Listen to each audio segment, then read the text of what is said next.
আমরা চলে যাচ্ছি আজকে চেক আউট। তো 11:30 চেক আউট, বাট আমাদের পরিচিত এক ফ্রেন্ডদের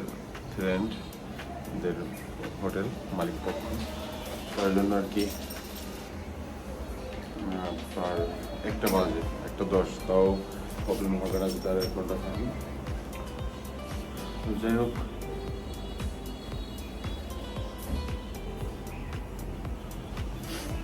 এই যে আমাদের রুমটা ছিল এসি।